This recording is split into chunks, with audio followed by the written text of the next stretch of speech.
Wata babbar alama da zaka gane cewa kana son matarka ko budurwarka ko kuma ke gane cewa kina son saurayinki ko mijinki shine ya zamto kuna kau da kai kuna rintsa ido akan kurakurai ko kuma akan aibobin da ke tare da ku domin kada ku bata wa junan ku rai. Ma'ana tana da aibi a jikinta ko kuma ta yi wani kuskure amma saboda inda kake son ta baka so ta gane cewa ranka ya ɓace domin ita ranta ya ɓaci. Sai ka nuna cewa wannan abun bai dame ka ba, bai daga maka hankali ba, wai duk dai saboda hankalinta ya kwanta ta samu nutsuwa. Misali matarka ce take da cindo a hannunta ko kuma idan tana bacci tana gwarti ko kuma tana da hakiya a idonta, to in dai kana son ta hakikanin so zaka ga cewa ba za ka ke nuna mata damuwanka akan irin waɗannan abubuwa da ke tare da ita ba, saboda za ta ke tsarguwa akan su tana ganin cewa kaman ba sa maka kyau ko kuma ba sa maka daɗi, wanda hakan zai sa ta samu rashin nutsuwa da kwanciyar hankali. Aka ce akwai wani bawan Allah yana tare da matarsa tsawon shekaru suna soyayya suna cikin zaman lafiya. Ana nan sai cutar fata ta fara kama wannan mata, fatanta ya fara ɓaci, ya fara yakushewa, hankalinta ya fara tashi, ta fara tsarguwa saboda tana ganin cewa kaman soyayya ta zai ragu a zuciyar mijinta. Shi ko saboda ƙaunar da yake mata baya so ta shiga wannan damuwa, yayi kokari ya nuna mata yadda yake tsananin santa kuma wannan abun bai dame shi ba, amma hankalinta ya kasa kwanciya.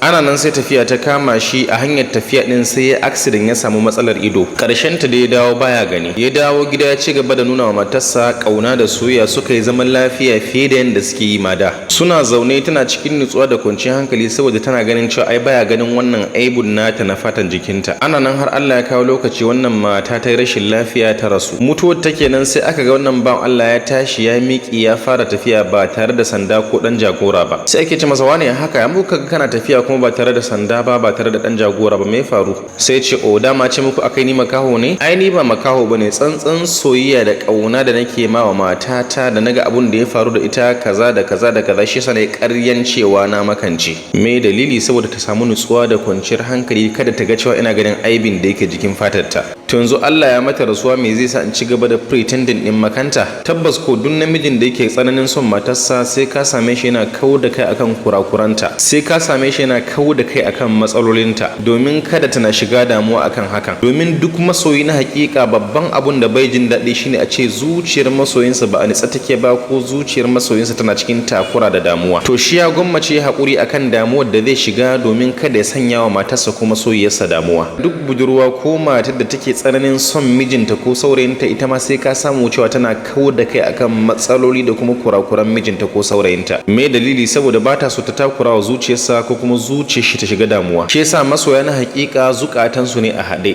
amma masoyin da ba na hakika ba gangan jikinsu ne a haɗe, ba su damu da abun da zai tayar wa junansu hankali ba ko kuma zai taɓa zuciyar junansu.